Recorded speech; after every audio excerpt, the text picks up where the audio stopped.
रामकृष्ण परमहंस शांति पूर्वक उनकी बात सुनते रहे और फिर बोले, तो पता ही नहीं था कि कोई चीज छूने मात्र से अपवित्र हो जाती है। अभी कुछ ही क्षण पहले आप ही तो हमें एको ब्रह्म द्वितीयो नास्ति पाठ पढ़ा रहे थे, आप ही तो समझा रहे थे कि ये सारा संसार ब्रह्म के प्रकाश प्रतिबिंब के अलावा और कुछ भी नहीं है।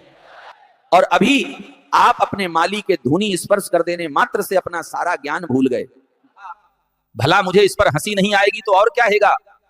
परमहंस गंभीरता से बोले हैं, इसमें आपका कोई दोष नहीं है। आप जिससे हारे हैं वो कोई मामूली शत्रु नहीं है, वो आपके अंदर का अहंकार है जिसे जीत पाना सरल नहीं है। तोतापुरी जी अब अपनी गलती समझ चुके थे।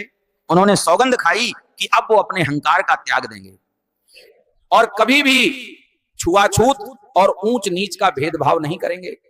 एक समय की बात है, रामकृष्ण परमहंस तोतापुरी नामक एक संत के साथ ईश्वर व आध्यात्म पर चर्चा कर रहे थे। आम हो चली थी और ठंड का मौसम होने के कारण वे एक जलती हुई धूनी के समीप बैठे हुए थे। बगीचे का माली भी वहीं काम कर रहा था और उसे भी आग जलाने की जरूरत महसूस हुई। वो फौरन उठा और तोतापुरी जी ने जो धूनी जलाई थी उसमें से लकड़ी का एक जलता हुआ टुकड़ा उठा लिया। धूनी छूने की तुम्हारी हिम्मत कैसे हुई? तोतापुरी जी चीखने लगे, पता नहीं ये कितना पवित्र है।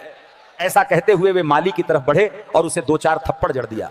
रामकृष्ण सब देखकर मुस्कुराने लगे कि मुस्कुराहट ने तोतापुरी जी को और भी खिन्न कर दिया। तोतापुरी जी बोले, आप हंस रहे हैं, ये आदमी कभी पूजा पाठ नहीं करता है, तोता भजन नहीं गाता है, फिर भी इसने मेरे द्वारा प्रज्वलित की गई पवित्र धूनी को स्पर्श करने की चेष्टा की है। गंदे हाथों से उसे छुआ, इसीलिए मैंने उसे यह दंड दिया।